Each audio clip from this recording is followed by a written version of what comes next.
There. Okay, thank you. Yeah.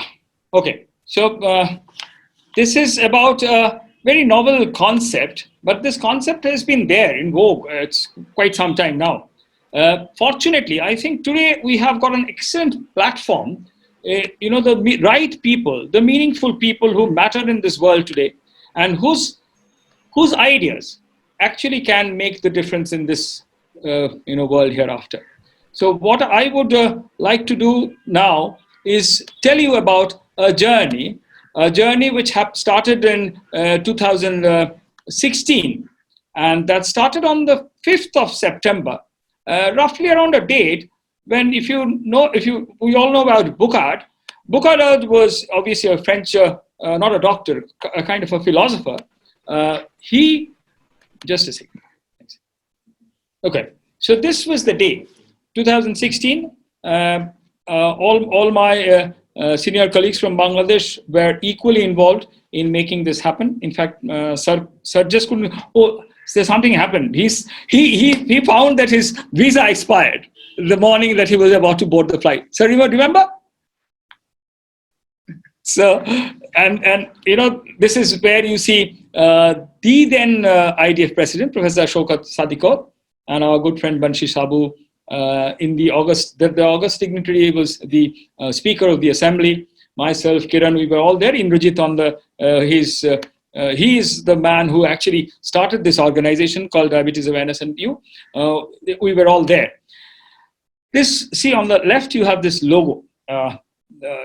The International Diabetes Educators Day, and on the top of this screen also you have that logo. I purposefully not given the logo of my organization here because this is not me speaking, this is India and Bangladesh jointly talking, and now we are talking as a part of the world. And the very interesting point is, on that given day, the philately department of the country that issued a stamp. And if you have some stamp on diabetes from India, this is the stamp that you can reckon with. It talks about that special day in International Diabetes Educators Day. From all my Indian colleagues and from all my global friends, this is quite a news. Now, this was endorsed by Professor Sadikot. Then it was Professor Namcho, and then it was DSG, and of course all are there. All the luminaries are there. El Saed. Sir, and Samad sir is not there anymore, so condolence for him, and all the big dignitaries. Then you have obviously Professor Aaron Venick, Vivian Fonseca, Sylvia Nzuchi, Ralph DeFranzo, Handelsman, Zachary Bloomgarten, Catherine Ballantyne, Professor Nathan Huang will be tomorrow early in the morning talking about obviously his preventive cardiology work. Professor Eke Dash, our teacher. Charles Spencer. Abbas is a good friend from Africa, is a food specialist there. Subad, again, a good friend doing a lot of work, and he's all over the place because of the SGLT2 inhibitors and his GLP-1 RA work. The good friend, Eid Khadim was introduced by, Professor Azad Khan introduced me to him, saying that he's not only a Sudan ambassador or dignitary, but a doctor, and he started educational courses in Sudan. So a prolific man with a vision. Professor Alberti, you see all the luminaries, they endorse the fact that this kind of a day should be there, and this has been happening for the last 4 years. And today I thought, and in fact when I was talking to Sir Professor Azad Khan, that perhaps this is the day, and this is actually the date, 5th of September, and we wanted to have this this oration, this memorial oration, where I was also a part of this oration a few years back, as Professor Bolton, graced the occasion today. And thank you, sir, for giving me that opportunity as well. But this is a platform from where we can actually expedite the movement of such a day. And we have to, solemnly believe that such a day needs to exist. And if we do not give credit to this, not the day, but the person concerned in the day, we are just not moving.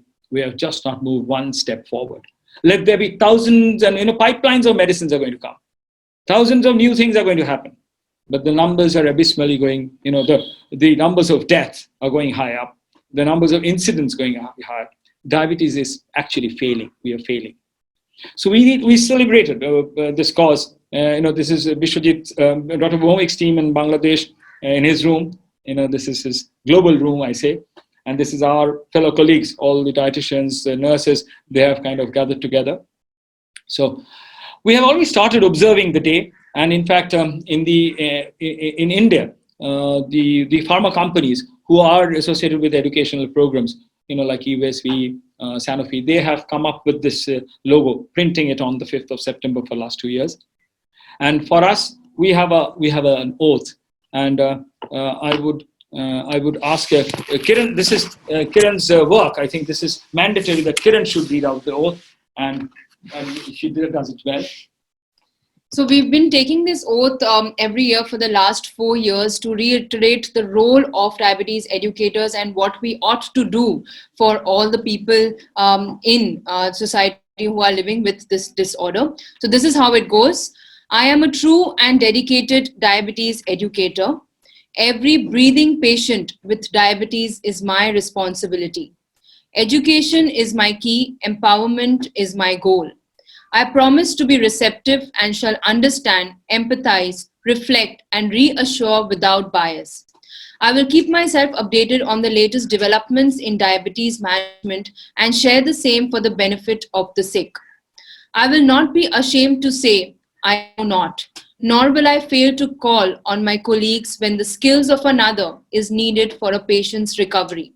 I will respect the privacy of all my patients. I commit to foster a diabetes-aware society and add healthy years to life. I have been and will continue to strive for a diabetes-free society. So that's an oath which we have been, this is our international conference also. We merged this together. Tomorrow is the international conference date where the standing kind of first oath taking is like a ceremony. So we understand that it is time to act now, and it is a very substantial socio-economic, quality of life burden with a lot of complications. Diabetes means complications, and that can be prevented and delayed. And we need to understand that even now, 80% of the diabetes disability adjusted life years, the DALYs, are lost worldwide in countries like ours. I will this is special dedication to this man, Apollinaire Boucard. Apollinaire Boucard, he promoted patient education in 1875. He was a man who started this daily urine testing. He talked about weight reduction as cornerstones of therapy, and in fact had books, treatises written on this. So this was the one, and this was the other. In 1883 it was published, 81 it was published. So education is widely accepted as an integral part to diabetes therapy with diabetes community. However, in many countries, only a minority of patients receive diabetes education. Limited knowledge of diabetes is frequent among individuals with diabetes. This deficiency can be partly ascribed to the low priority of patient education among practitioners, payers, public health opinion leaders, and the decision makers. Mind you, this is a very key word. So from today's perspective, however, whether his work with philosophy and physiology and pathogenesis, falls far behind his major discovery, which Jocelyn, Elliot Proctor Jocelyn, the father of modern diabetes, says that he was given the credit to have formulated the process of having introduced personal responsibility of the patient for his own treatment into diabetic therapy. The diabetes self-management education and support that we were talking about. And that was his cardinal contribution. So before we proceed, a few considerations for implementing good DSME practice in India and Bangladesh, in South Asia, or in the world so far. I mean, as we consider the world is a small village, a global village now. In India, we still do not have any well-accepted implementation strategy around DSME or diabetes educators as such. In most cases, the HCPs or the clinic chains take up the responsibility by setting up complex infrastructure to support their patients. And sporadically, there are also some startups which provide DSME at a price. Like, Sanofi has a system called Sata Sat, or the national companies in India, USV, Sun, they have some indigenous kind of programs where they talk to us. They hire our educators and put them in different clinics. But this is just kind of standalone. They go once, they don't track the patient. So that is not good. That's just, that is not very well planned. These educators come and have a look at the patient just for that evening and they leave. They have no attachment. So the time is there that we build up this chain. Like a person will go to that same doctor, the person will also see that same educator in his clinic. I mean, morally, the doctor is responsible for such a setup. And in many cases, the diabetes subjects are not the decision makers about their health. So it is either their children sitting in the US or somebody's husband working in some other country. They are calling up the doctors and they're finding out what is actually the state of the patient. They do not consider that the patients are good enough to communicate their thoughts to their near dear ones. So they are absolutely in a miserable state, complete shambles. First of all, the burnout from diabetes. Second, the boredom from all of us that everything is wrong for them. And the third is there's no support. So this is the time when, whether it's a woman or whether it's an elderly, every common man who is, India, we call it the diabetes capital of the world. Whether we go by numbers and statistics, we talk about China. But if we had done a good census, I believe we have been much larger in number. So we need to understand that everyone is a potential diabetic. Sir was talking about the diabetes genes. So we harbor that genes. And with so much of stress all around, this just might unfold, not so fine morning one day. So we need to have, that we need to understand that in urban settings, at least, the DSME has to come up on the front seat and make an intensive change in the process of life. And of course, in rural settings, there's absolutely no idea about what diabetes is. We have a lot of rural programs like BADAS has, and Sir inspires all of us to do good work together. We keep on doing, and we have found out that there's no question of any diabetes education there. So, ladies and gentlemen, I would like to tell you that before we come to the next slide, I will like to have this time that we have certain invitees today. Sir, can you kindly introduce our panelists today? So from your end, can you see who are there, who have joined? I will stop sharing the. Well, I will stop sharing the screen, sir. According to the list. Yes, sir. Yes, I see Dr. Joshi there. Yes. Good evening. Yeah. Should be Professor Bolton, but I can't see him. Yeah, hi. Yeah. Are you there? Hello? I see. Andrew is there. Yeah. Yeah, I'm here. Yeah. Hi. That's Shashank. I hear him. Yeah. Hi, Andrew. My friend Yeah, Shashank. Also, Villarreal is there. Dr. Villarreal is there. Yes. We see him. Yeah. Yeah. And, Dr. Akhtar Hussain. He was here, but I can't see him now. Okay. Akhtar is there. Shashank, I think he has seen him. I'm just calling up Akhtar. Okay. So we are here, and I think this is a platform, as I was saying, that this is a day that we should take this movement forward. The movement of actually the day which has been promulgated 4 years back. This has to be established in some capacity, and who else but the giants from IDF are there on the platform, on the same platform. And I would ask Sir Professor Azad Khan to give his opinion on what he considers to be the role of the educators and having such a day in the world. Well, I think the prospect and the problem and the necessity are all known, well discussed. I forget the name. There was a diabetologist from Germany who showed that if a person is given right education and then let him be free altogether. They are best controlled than people who are totally supervised, you see. And he showed it conclusively. But he's the one who contested with George Alberti for the idea presidency, you see. So George has... Professor Michael Berger. Andrew, you say? Berger. Michael Berger, I think. Berger. He had the Berger education programs. Michael Berger. Yeah. Like Professor Alberti regime, he had that DK regime, and he also had this Berger, right? 2000. There was a German person who actually had a very popular diabetes education program. That's what Dr. Azad Khan is mentioning. Yeah. Okay.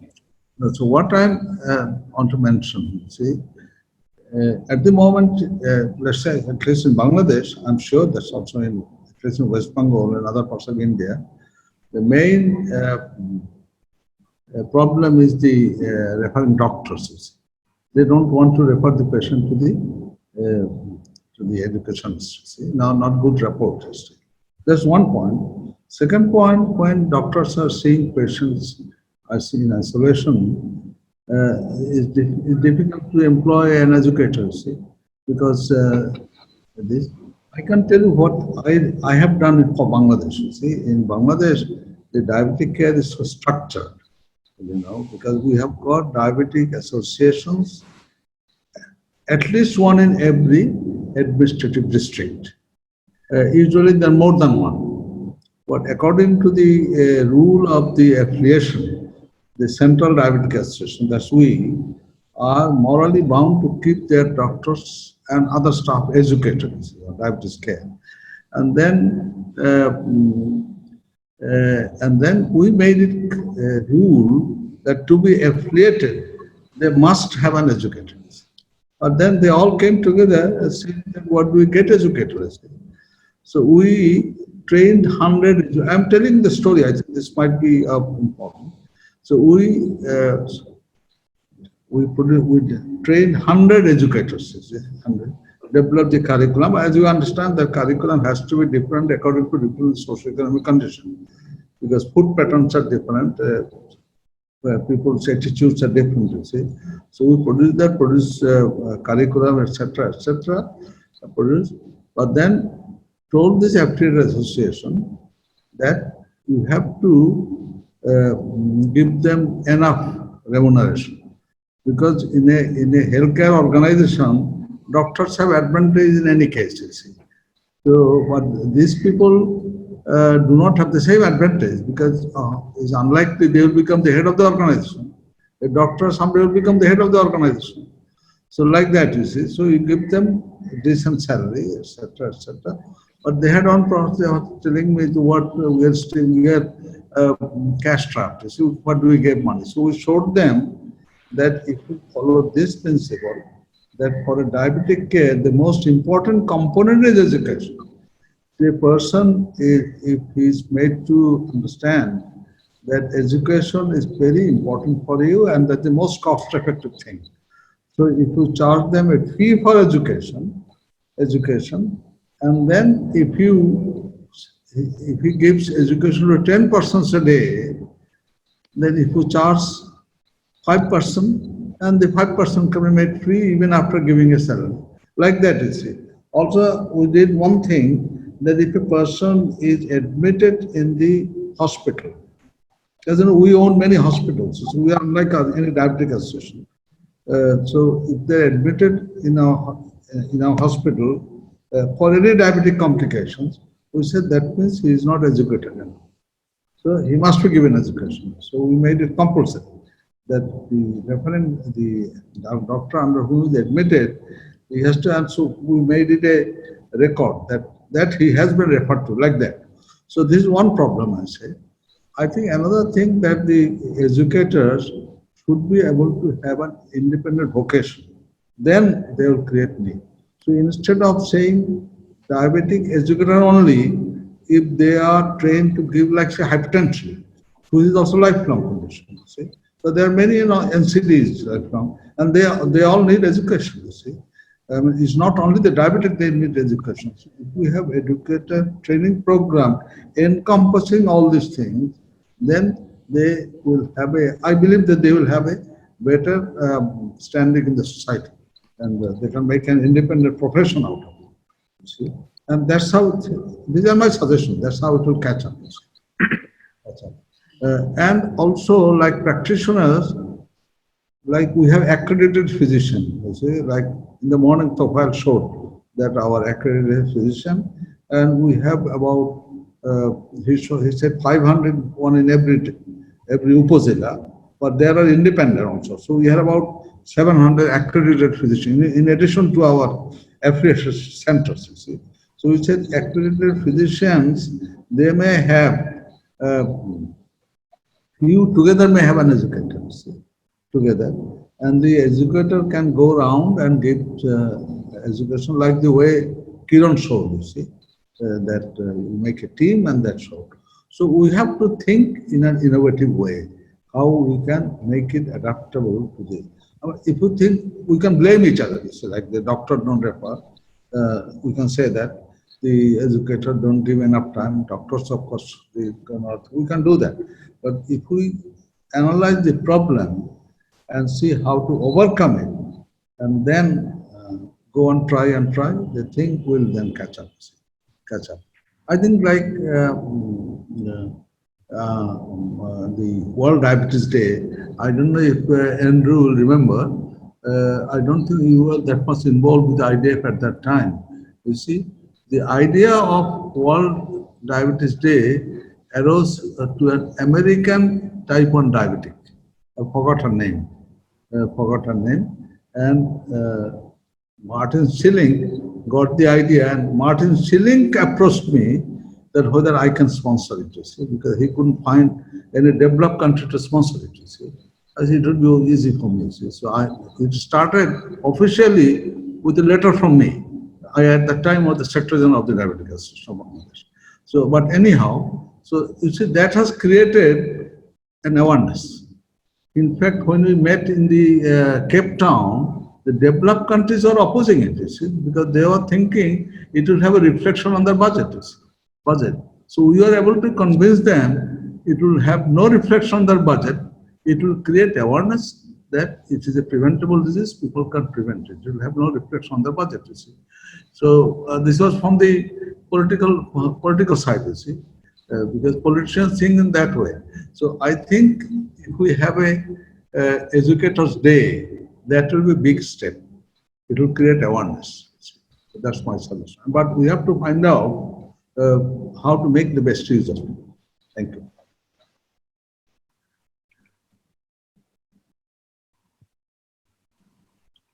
Thank you, sir. In fact, as officially decided earlier, that as the the president of IDF, Dr. Professor Bulton would be chairing the session. Now, this is kind of just a panel discussion, so this is a chat. We'll share each other's thoughts. The way we started with Sir, because it was his idea as well to to have this day established in the world. And I think he has a very, very important role in having this World Diabetes Day also, established in the way it is, the way Bangladesh actually took part, and there was an impact. There was an impact. So, Professor Bulton, if you can, sir. Sir.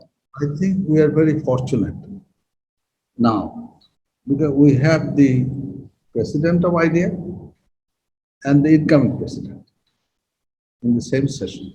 Yes. So we should take the best. Yes. So whatever is decided today can definitely take its course. It can move forward. I mean, on its own. So this flow can be very very easy. So, Sir, Professor Bulton, I mean, your opinion, your thoughts into this. Where is the gap and how it can be bridged worldwide, especially South Asia? Because I believe half of the time you are with us. Yeah, as you say, I'm an OCI. I should say we've got 4 members of the board of directors of IDF on this session, yes. As well as my good friend Akhtar, who's freezing in Norway. We've got Shashank, who's everybody knows Shashank from Mumbai, and also Douglas, and I was on an intersectorial conference call and webinar with him last Saturday. So it's good to have a significant number of board of directors members on the panel today. First of all, of course, the diabetes educator is of paramount importance, and nobody would deny that. And of course, in the United States, they have a course for CDE, Certified Diabetes Educators. And the majority of people in most countries who are diabetes educators are nurses. And recognizing the importance of the diabetes nurse and the diabetes educator, we've actually, the theme for this year's World Diabetes Day and World Diabetes Month is going to be the importance of the nurse and the midwife and the pediatric nurse and so on in diabetes. So I'm fully behind the importance of the diabetes educator and the International Diabetes Educator Day, and I'm sure that nobody on this panel would disagree. But if they do, I'd be happy to have a good argument. The thing is, this when you said about the nurses, I think Shashank will agree with me that in our country, when we talk about educators, we often refer them to like nutritionists having some idea on diabetes. So when we conduct courses, like Shashank has personally designed a course, and which is really popular. And by now, I think Shashank, we have got huge, more than some 10,000 who have. So they have enrolled. They have had a formal kind of a convocation. They have got some certificates, etc.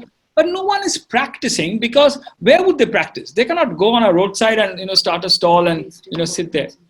So and they have not come out of the kind of the closed ambit, and they have still live in the cocoon. Even despite doing the course, whenever they're talking somewhere, I am a dietitian or I'm a nutritionist. Say they will not go beyond the bounds of the nutrition and start proclaiming that I'm an educator. I know, like I am a diabetes caregiver and an educational specialist. If you recall, AAD has changed christened this name differently now. It's called ADSIS, the Association for Diabetes Caregivers and Education Specialists. So I just, Shashank, I was asking Shashank that perhaps as this year, being the idea of the World Diabetes Day is kind of dedicated for nurses, whether we should, I mean, between you and I in India and the rest of the people in the world, start focusing, taking this step forward, whether we go to the nursing bureau and talk to the nursing departments and really enforcing that this kind of a special education should happen to them. Because round the clock, round the year, there are so many PWDs, persons with diabetes, that a nurse has to take care. But I tell you, I'm very sorry to say this, that almost none of them has a very definite clue to what diabetes is all about. So Shashank, your opinion on this? What Andrew said and what Azad Khan and you are saying is very right. So what we have started doing is that in India, nurses are overburdened with work. And we are one of the largest exporters of nurses on planet Earth. Yeah. And I think I'm sure Andrew will agree with that. And Douglas Absolutely. will, but the best nurses in my hospital from Kerala and Tamil Nadu. Absolutely. And even if you go to the United States. So you see the challenge is that, what we have tried to do is we actually picked up the people who are even not qualified, but are working in a diabetes doctor's clinic. So Dr. Mohan and me, we actually picked up people who may be a compounder, who may be a helper, sometimes a nurse, sometimes a dietitian, who are working in a diabetologist clinic or who's doing diabetes work. And we did a capacity building program called NDEP, National Diabetes Educators Program, so that they stay in the system. These caregivers for diabetes or diabetes educators are need of the hour. It is not structured in India. Now, in Lilavati Hospital, where I practice, I actually have a dream clinic, which we have an education clinic which is actually run by a nurse. It is not run by me. My nurse runs my clinic, and she's actually the case manager. So she's the first contact with the patient. She's the caregiver. She's also the educator. She's also the insulin injection technique specialist. She's also doing a lot of podiatry. So, my nurse in Lilavati is trained in education. She's a nurse. And with her, she has a team of dietitians and other helpers who are nursing assistants. So See, but that is a tertiary care referral hospital, it's a private hospital, and everybody cannot have it. That is the ideal model, to have a nurse at the center of the universe. I think I agree with Dr. Professor Andrew Bolton. This year, he at the board was very, very clear that on 5th of April, the World Health Day was dedicated to the nurse. And actually, I'm very grateful because I'm a son of a nurse and he knows it very well. I'm very happy that this year, the dedication of the World Diabetes Day is also to the diabetic nurse, where the focus is on education. Because see, nurse is the person who can give an injection in Asian countries like our countries, whether it's Bangladesh, India. She's also the person who can do a lot of wound dressings. See, where is the contact required? And she's also a person, if given appropriate education, can do a lot of basic diabetes management. In India, we have the ASHA workers, USHA workers.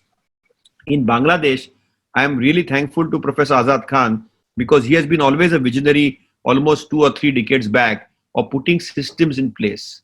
While in a heterogeneous country like South Asian regions, and we'll of course take views from our good friend Douglas from the South American regions, we really need, see, it is humanly impossible for 85 to 90 million diabetics in this part of Asia to be managed by maybe 10,000 specialists. Or even if you take into account all the primary care doctors, we have maybe at best 100,000 doctors. How can 100,000 doctors who are non-specialists and 10,000 doctors who are specialists take care of a population around 90 to 100 million? That's really not possible. So we need that extended service provider or a caregiver. And I still like the word of AAD, the caregiver, because educator, means that they just give education, but actually they are truly caregivers. And therefore, education specialists or caregivers, which is a new terminology, but I think still educator is a more popular terminology. We need, what are the lacunae? We need to get accreditation. We need to get certification. We need to qualify what is going to be their base minimum standards of education. And that is how it is. Now for the NDP course, what we have done is we need a basic graduate. But then we found that there were not many takers. And as you said, Debasis very rightly, they were lost in the system. So what we did is we diluted that and we said anybody who is 10+2 grade, but who is working in a doctor's clinic, which is having more than 50% of her or his practice of diabetes and has worked in such a clinic for more than 5 years, is eligible to take this NDP program, which is a 12-module program over 1 year. And actually, some of the certificate ceremonies, we have had Professor Mickey Hurst giving it. And then, of course, I wish that this COVID goes away very quick and we can have Andrew back in India. We really miss him. The last I got him was to Agra to visit the Taj Mahal. And we had a wonderful time during our API meeting. And I want to invite my friends like Douglas and Azad Bhai has to come back to India. So we really want to meet, but we have just been COVIDized. So we are not able to do it. But I think I really congratulate Dr. Azad Khan and all of you all, Debashish and Bhaumik, all of you all for this wonderful initiative of diabetes educators. And today, Andrew, you may not know, but in India, we celebrate it as a Teachers' Day, 5th of September. And that is because our president, Radhakrishnan, was a very, he had this movement for teaching. And this is a day to recognize the teachers. So, the Guru Purnima is on the full moon day, where traditionally Indians were worshipping their gurus. But then on the 5th of September, we call it as the Educators' Day, as coined by what we are here today for. But we also have it as a Teachers' Day. And, doctors are what? Doctor word means itself to educate. So I think educators are important, Debashish. And I again compliment Professor Azad Khan and his whole team and all of you all for putting educators back on focus. Because you see, they are not just service providers for the pharma industry. They are actually the empowerment tools which can actually generate better outcomes. See, the point is the burden of diabetes is not in the actual prevalence of the disease. It is actually reducing the burden of complications. And if you really look at the health statistic, and if you want to make an impact on healthcare outcomes of an economy like any Asian economy, if you really want to make the numbers, we need to reduce the complications. And I think in complication detection, complication prevention, I think educators are the empowerment tools which make a behavioral change in the patient. See, habits die very hard, and you need to spend quality time with the patient. And in order to do that, we need to have our educators in place. You can call them whatever it is, and they should be very effective in the local language. See, we are in a global village, but food cooked in every Indian household or every global household is different, and the language spoken in every home is different. I'm sure Professor Andrew knows Hindi, he knows Lithuanian, he knows Punjabi, he knows Bengali. You see, there is nothing which he doesn't know. You know, I may not know as fluent Bengali as probably Andrew knows. And he will also be very fluent with Douglas speaking in Spanish and French. So, you know, he's a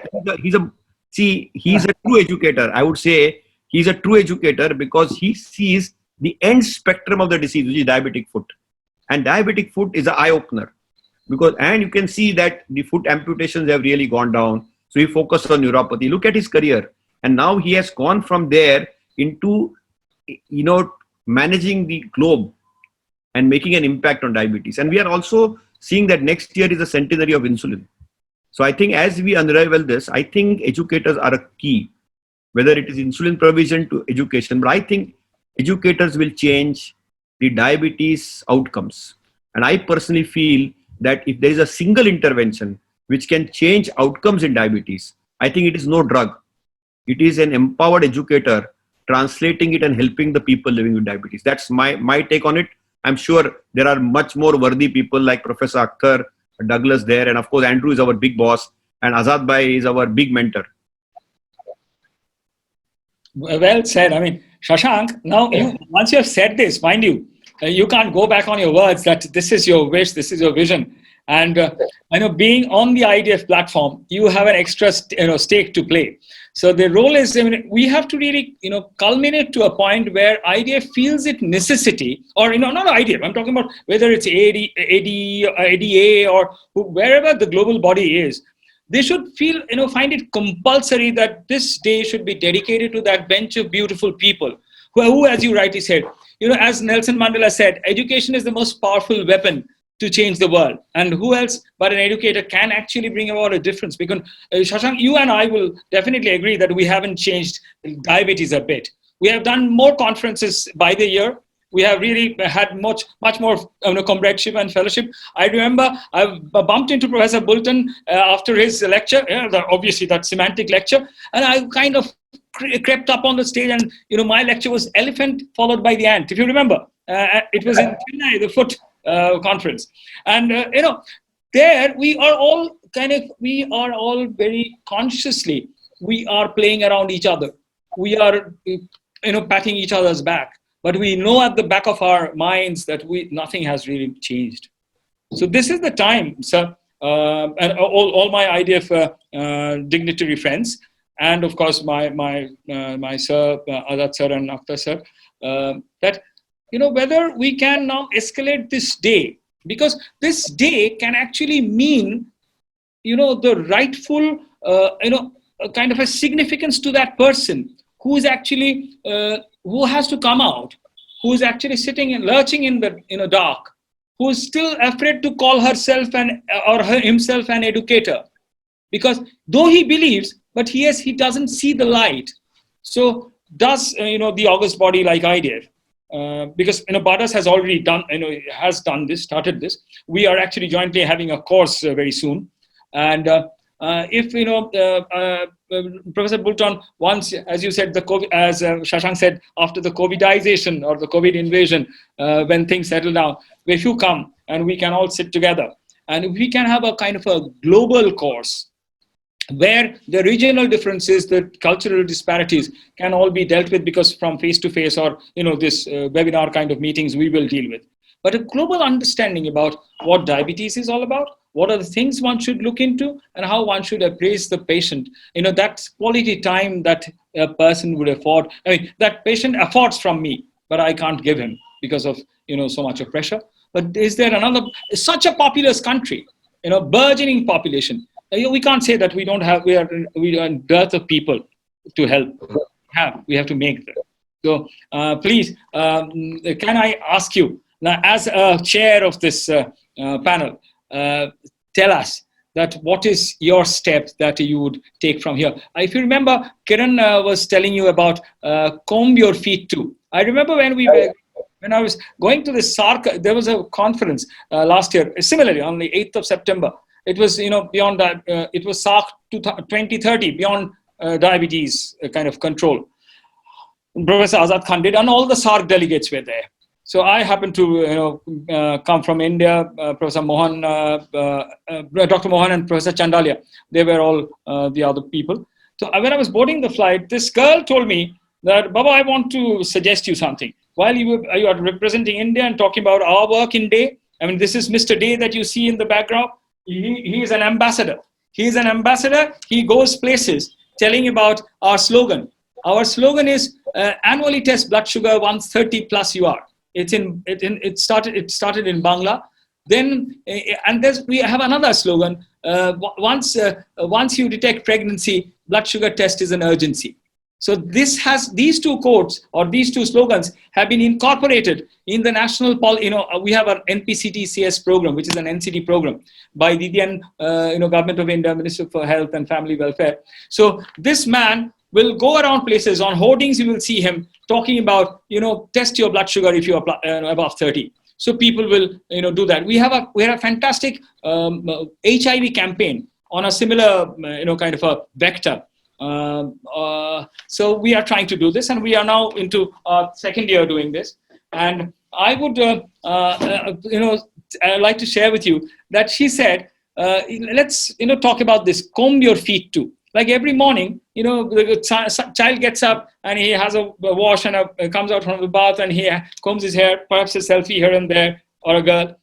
Why don't you go back home and you do it as a mandatory, start checking your feet, as well as in our custom, we have this, to show regards to the elders, we touch their feet before we retire, to bed at night. So by the process, because we have a school awareness, campaign that we do from the organization, we come across these children. If we teach them well from the beginning, they will go back and screen their parents or their grandparents' feet as well. We teach them, and it will be one class. We'll take a repeat, a month later. So it has to be reinforced time and again. So comb your feet too. And Professor Azad Khan will agree that in the SARC meeting, this was adopted, as a policy.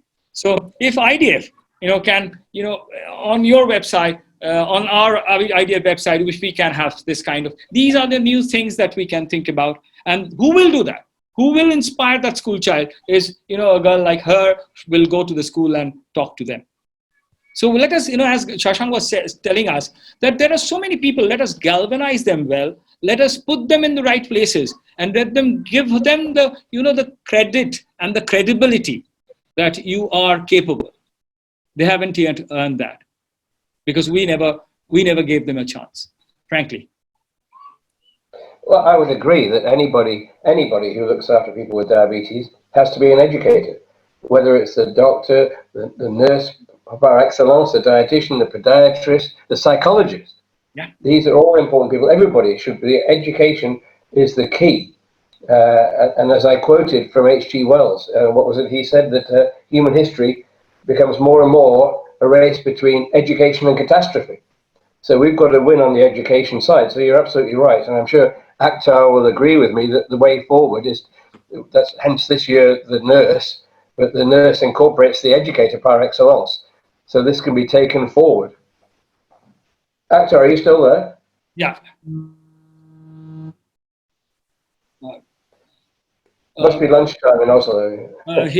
He's on a phone actually. So. Oh, right. Professor Hussain, Professor Bolton said it's lunchtime. Can you share the lunch with us, if you don't mind? A Norwegian lunch, a Norwegian salmon. Yes, I'm sure that nowadays we can also have lunch on the internet. That's the way to lose weight. Yeah, and the biggest, the only thing that should not travel with the internet is the COVID, and that is the only thing should not travel. That is, but I'm sorry that I was, as you know, that I have I'm newly a father again, and therefore I have my other duties to attend. So I'm sorry that I couldn't follow everything. Andrew knows it very well. So, but I tried to follow as much as I could, and I think this is a very important discussion regarding the. I think that there are some highlights that could be done from Bangladesh, as actually in Bangladesh there are several attempts have been made. One is of course, as you know, that Professor Azad sir is our mentor and a respected person by all. So he has taken the initiative under which the work is doing. The one is called Imam Project. The Imam, because we thought that, for example, you see that we have to understand the society. Our biggest problem with the educators that you are saying, the educators are very important, I agree with you, but educators do not have the necessary status in the society for people to take them seriously. They ask you, are you a doctor? He said, no, I'm not a doctor. Are you a nurse? Some of them are nurse, some of them said, we are not doctors, and then said, what you are talking, what you know more than I do. But we found out that religion plays a very important role in societies like Bangladesh, and I suppose this is also India. So we thought that how we can use the religious platform to educate the people. So what we are doing, so we have now this Imam project is now approved by the government of Bangladesh, which is supported by the World Diabetes Foundation. So we are now training 60,000 imams around, because in one day, in one single Fridays, so countrywide, we have approximately some 10 million people are under these people. There is no other platform that you can gather so many people, and people take the religious leaders' word quite seriously. So what we are doing, we are giving them some training for example, testing of diabetes, and then we have a kind of we have a center, as you know, Dr. Debasis, that we have a center which is coordinated by Dr. Bishwajit Bhaumik, that where we are doing, Andrew, that these people, these imams, they are, after the Friday sermon, they're talking about diabetes, and then after they're asking people to come for a test. And this actually, according to the Islam, the imams are not supposed to be paid. So actually, paid imams are not according to the rules of Islam. Nowadays, we are doing it. So we have given them some income that when they test, they get a certain percentage of this money to the imam. So the imams become very enthusiastic because then they can follow the religion. And therefore, the government of Bangladesh, they saw an opportunity, and actually, it's again under the leadership of Professor Azad Khan and Dr. Bishwajit Bhaumik, who is working. And one day I will introduce Dr. Bishwajit to Andrew, to you. He's one of my very dear student, and he has just completed his PhD. I got his review yesterday. You remember that I communicated that who could be his examinators. So the examinators concluded that his PhD is good enough. So he's in theory in Norway. The defense is actually discussion. It's not actually an exam, because the committee have to accept it before they go for a defense. So it has already been accepted. Anyway, so Bishwajit is doing it's a remarkable job. And so these people are getting a percentage, and now they got a mobile phone, everyone. And this mobile phone is connected to the center that has been created in collaboration with under the leadership of Professor Azad Khan. So I took the initiative and involved Dr. Bishwajit Bhaumik. We call the Center for Global Health Research. One day I hope that Andrew will come to Bangladesh and I will show you. So they are coordinating this whole project. So every time they find a patient, when the imams are testing these people, so when imam are asking for the test, they have a kind of faith in these people, and then they test. And whenever there is a test result, the test result is automatically transferred to the Center for Global Health Research. And then we are collecting a huge amount of data. This is one thing. The other project that we have taken, that for example in COVID-19, that this same center has said, Shikho and Shikhao. Shikho and Shikhao is a Bengali word, Andrew. It means that learn and teach. Learn and teach, because this is that without learning you cannot teach. And this is also, we are also introducing it in terms of a kind of it's a GDM prevention program. This is the first time in the GDM prevention program. And in the GDM prevention program, so that we are going around, we're screening the people. Who are the people we are screening? We are recruiting the people, according to the Islamic law, that people, when they get married, there are some people, they are not necessarily the imam, but they are registered. They are registered in Islamic law. There are some. They're called qazis. Qazis are the registered people who can. So the very day they are also getting training on diabetes and GDM. The very moment they are getting married, because in Bangladesh generally children will outside the marriage is very limited. So they are intervening the couples, and they are giving them the education of diabetes, and they are asking for a screening. So as you have said, that before the day that they get into marriage, they get a test. So these tests are being registered, and we intervene before they develop any symptoms, and which is under progress. This is at the moment that we have about 200,000 women under observation, Andrew. This is probably the largest cohort in the world so far. So there are a number of we have to, and so therefore, Debasis, I agree with you completely, and that the health educators' role. I'm not undermining the health educators' role. We need to understand the society. We need to upgrade the status of the health educators, because until now, I see that health educators, when they say something, it is not as effective as, for example, a priest is and the imam is saying. So in this project, actually, we have included 3 religions, that all the people from the Thakurs from the Hindu religion, we are bringing them in. We have also taken him as Professor Azad sir's friend. Actually, he is a bishop at the moment in Bangladesh. So the Christian religion is also included. So we are intervening through these 3 religious leaders from Christianity, Hindus, and the Muslims to the community for the screening, and we are registering a data which I think would be the largest, and we are intervening. And in terms of diabetes, GDM, that as you know that we are now intervening about more than 200,000 pregnant mothers under observations. We are also trying to see that which diagnostic criteria is most effective, which treatment is most effective, and how we can actually prevent GDM. For example, intervening from the marriage is actually preventing. And if it prevents, that what are the factors that actually prevent? So there is a number of things that actually in Bangladesh that we are doing. As you know, I know that India is also doing many things, but we have a lot to work. For example, the status a nurse has in Europe. I lived all my professional life in Europe. The nurses do not have the status in India, in Bangladesh.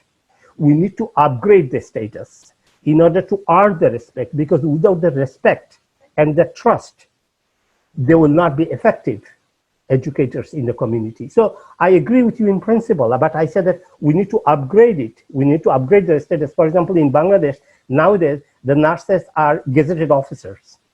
It's a huge thing that this has been uplifted. The nurses are now gazetted officers. Beforehand, they were not gazetted officers.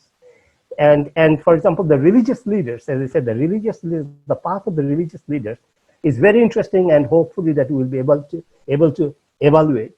And for example, for our part is that, that we are the people who are actually organizing the so-called the guidelines. Guidelines remains a big challenge all over the world.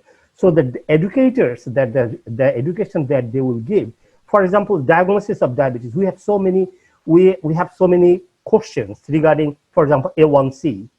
So you see the treatment, and this is our failure, because we are not producing guidelines. The guidelines are being produced with our handwritings by the pharma companies, and this is the biggest challenge that we must control. That it should be the science, it's not the formals. This I have as you know that this is one of my areas of interest for the diagnosis. I see that we possibly, Andrew, that this is something that, for example, we see more and more. Probably we should go for ethnic-based guidelines. That the universal guidelines for one population is not working, and we have for example, with A1C now. I published a paper from Bangladesh, and I know that there are people published from India and in China, that where we see that A1C cutoff level should be lower. We have now published one paper from Brazil that actually where we see that the cutoff level should be increased. Actually, it's not 6.5. We are seeing that it's 6.8% in order to have the maximum, the highest sensitivity. But for example, in Bangladesh, so we have a huge challenge. We have our role, and as you said, that this is, we need to train the trainers in the proper way. We are sometimes giving misinformation, and they are also giving the wrong education. So we are failing in our part. We must also do our job. We must upgrade the status of the health educators and the nurses in the community, in the doctor society, as well as in the community in general. But at the moment, I see a gateway. The gateway is use the religious leaders. You understand the society, use the religious leaders in order as health educators and intervention. For example, for testing, we see this health leaders, the religious leaders are far more effective than we as doctors have been so far. Excellent. Can I say something? Yes, sir. Debasis? Yes, sir. What Professor Akhtar said, what Professor Baldwin said, or Friend Shashank said, they're all wise words, you see. But the point that you are raising, what Akhtar has been emphasizing, the point you are raising slightly different. I think nobody is disputing the fact that diabetic educators I consider is the most important component for management of diabetes. Professor Ibrahim used to say one thing, that for diabetes care, education is not only important, it is the thing, which I think everybody here will agree. Now, how to best achieve it? See, that's the point. I think, or I must suggest that after discussion, you may write a letter by writing to the IDA board to consider whether the time has come to have a specific day as an IDA day for diabetic educators, something like that, you see. This just recognizing the importance of educators. And my suggestion is that these people would be not only diabetes educators, but educators for all chronic diseases. So then they can play independent living, which is important for countries like India or Bangladesh. As you are raising the issue, where are they going to advise, what is the office, etc. But if there is a demand in the society, then like doctors, they are also, people will come to them.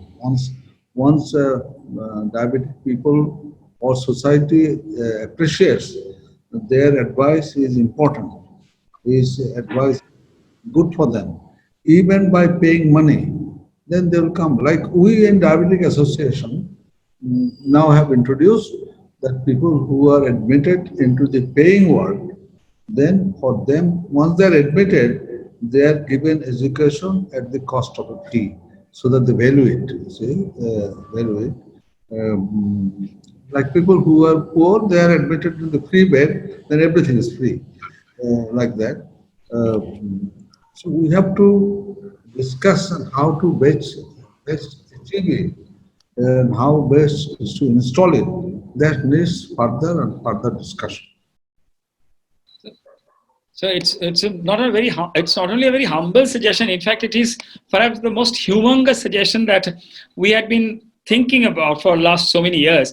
And as I would kind of hum with what Professor Akhtar said on the words that spiritual health, that it is the newest dimension in places outside the physical, mental, and the social health.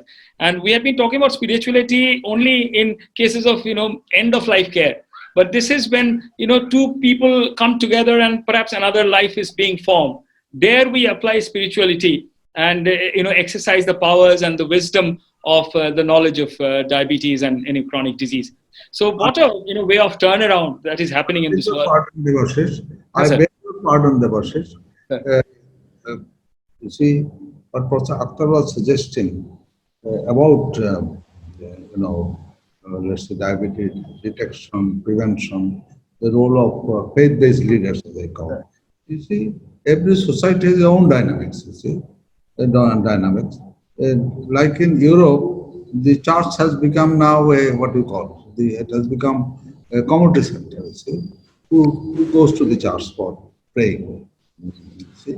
So this strategy will not work in Europe. Sorry to interrupt, but I'm going to have to leave to another meeting. So it's been a pleasure being part of the discussion, and thank you so much. I wish you a successful close of meeting. Thank you, sir. In fact, we'll be launching a theme for next 5 years, and we will get it endorsed from you. This year, our theme was Diabetes Educator, a time to pair up with. So we had a patient, we had a first year was a patient, then was a educator, then was a doctor. This is the 4th year. Tomorrow when we'll be there, you'll be chairing Bob Eccles' his speech. So you will see that. Thank you, sir, for your time. You can round off, and that the point is that you write a letter, because it could be the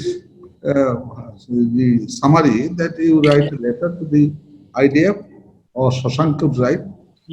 They are the right, and so start officially. Excellent idea. Absolutely. We can call it a day. Okay. Dhanyavad. Shukriya. So without wasting any more time, from my side, I would straight away go to Dr. Douglas. Wonderful to have you here. And after a long time, we had been really thinking about the southern hemisphere. In fact, we are so fond of all these cultures, traditions, but we never get to do that camaraderie because of that distance. Whenever you think of going to the Peruvian culture, you think of flying a day and then another day, and finally when you reach there, I remember when going to Rio for a conference, and I slept for 2 days after reaching Rio. I mean, it was such a long and winding kind of a travel. So thank you to be here. COVID has really got us close. So thank coronavirus for that.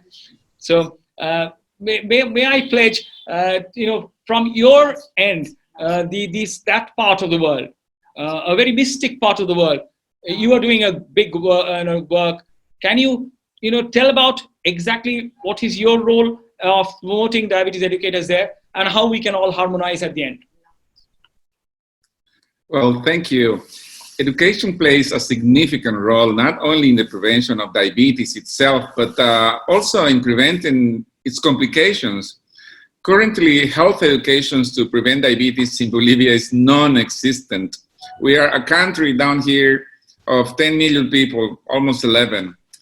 Lack of education about diabetes is also common among medical professionals, not only people with diabetes, but also healthcare providers. Displays a lack of understanding for the need of constant monitoring and consistent tight glycemic control. In Bolivia, the majority of patients with diabetes, even those on insulin, lack knowledge about self-care or diabetes, including food, exercise, hygiene, self-monitoring of blood glucose, or proper insulin injection techniques. Society will need to change its attitude toward food so that food does not dominate social events, which is something that is predominant here. Healthy lifestyle should be promoted at every possible opportunity, but simple advising and educating people about diet and exercise is not enough. Simultaneously, attention should be paid in creating conditions conducive to a healthy lifestyle. Diabetes prevention program need to be integrated efforts of the government, all of governments, local communities, media, healthcare services, industry, education services.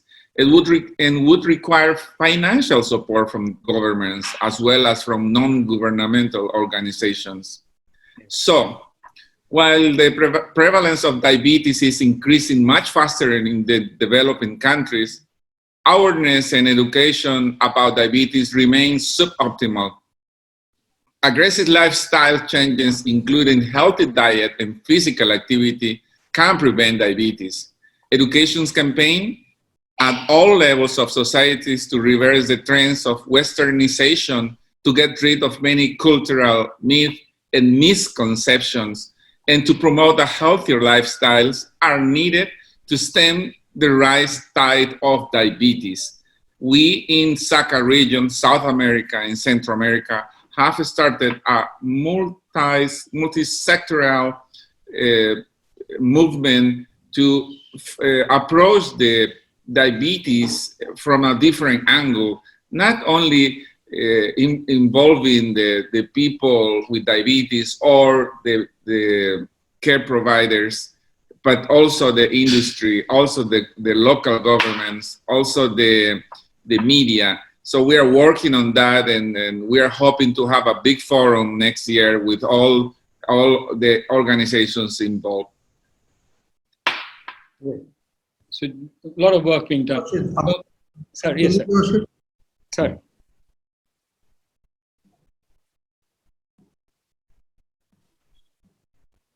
Yes, sir. Sir, you were going to say something? Sir? No, বলছি আমি আমার আরেকটা important meeting আছে কাজে আমি Yes, sir. So we are virtually at the end.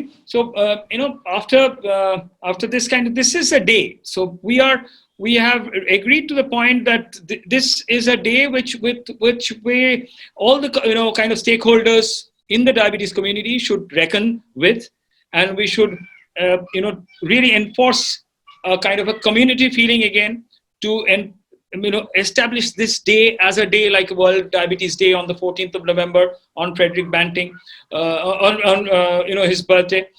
Let this be day. If you say it's a Teachers' Day in India, or Bukharat's that blood urine testing of sugar.